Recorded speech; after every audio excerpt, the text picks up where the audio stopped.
to the battery issue. Well, the South African Institute of Black Property Practitioners believes that transformation is lacking in the sector. Well, it's a pleasure to welcome to ENCA Moneyline Vuyiswa Mutshekwane is the CEO at the South African Institute of Black Property Practitioners. She joins us to discuss this. Vuyiswa, good evening to you. Thank you indeed for coming in to speak to us. So as far as property is concerned in South Africa, how do you think the sector plays a role in boosting South Africa's economy as a whole?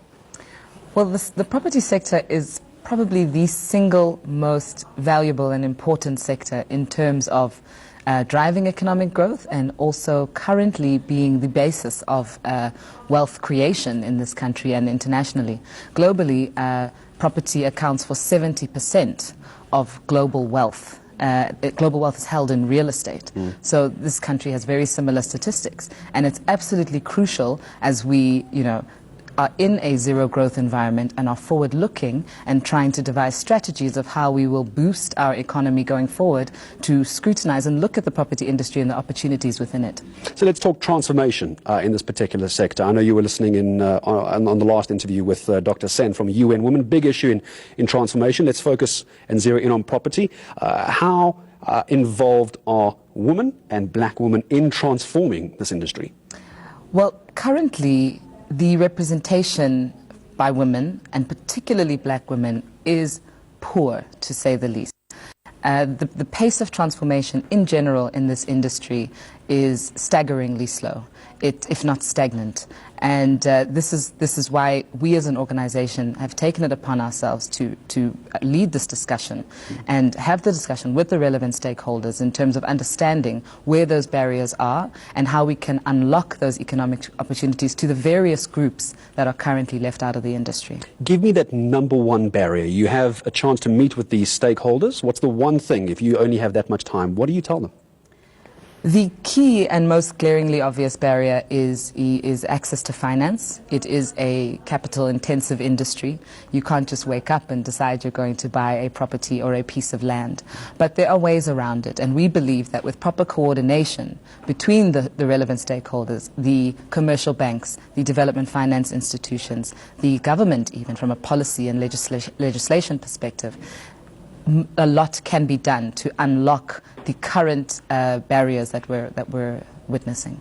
We spoke a bit about women just a moment ago as far as this particular sector is concerned. Youth. When we're talking about youth getting involved in property, you always hear parents telling children they must get involved in property as early as you can. That's about buying a property. This is an entirely different game that you're talking about. Yes. Look, many a property mogul started as an owner of one house. So at any level at any level of first entry is great. And we definitely as an organization encourage youth. We have quite a growing youth membership. We have programs that are focused on education and awareness around the opportunities that exist in the sector. But it's also important to note that the sector has such an enormous value chain. Aside from the basic ownership of a property, there is an entire value chain that impacts the economy. The sector as a whole is worth 6 trillion rand plus minus. And that's just at ownership level. When we then unpack it to understand the other role players within the industry, property brokers, property managers, people in property finance, and so on and so forth, not to mention the built environment, we then are unlocking an entire value chain and ripple effect of possible economic growth. So it's not just about if the barriers are about owning a property and from there on becoming a mogul. There are various elements that could get in, that someone could get involved in.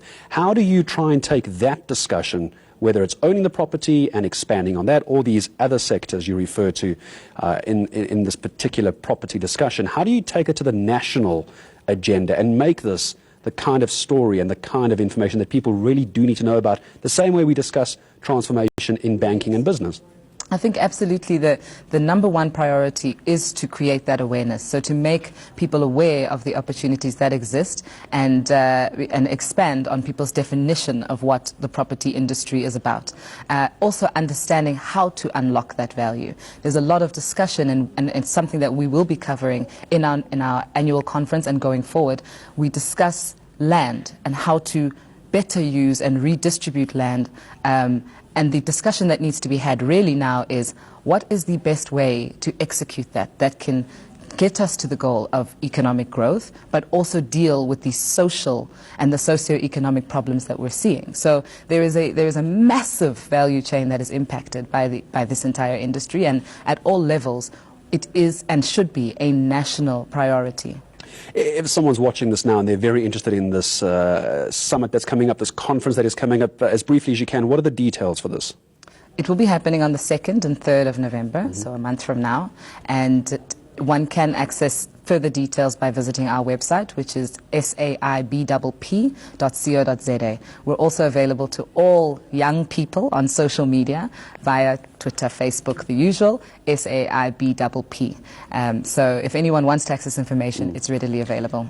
As you said, young people, I thought you were about to say me. I was about to say you're very kind. Thank you very much indeed for coming in to speak to us. Vuyiswa Mutshekwane is the CEO at the South African Institute of Black Property Practitioners, joining us here on Moneyline. Let's quickly bring you up to speed with news from abroad and further into Africa. Kenya's demand for locally made organic cosmetics is increasing. It's been fueled by their affordability compared to foreign brands. Well, Kenyan entrepreneurs are filling the gap in the market, which is expected to grow as the government there imposes taxes on foreign cosmetics. Kenyan entrepreneur Lucy King-Oro whips up handmade hair products and cosmetics at her house in Nairobi. In a quest for a remedy to ease her 2-year-old son's eczema, Lucy developed a natural soap, oil and butter formulas, which she now sells under her product line, Shea by Assel. The brand has also grown in popularity among women who want to maintain their skin and hair with the least amount of chemicals possible. My clients mostly are people who look for natural solutions for their hair care problems, skincare issues, because most of what we find in the market has about 10 to 20% organic ingredients, and the other stuff is all artificial, and most of the stuff costs an arm and a leg for no good reason.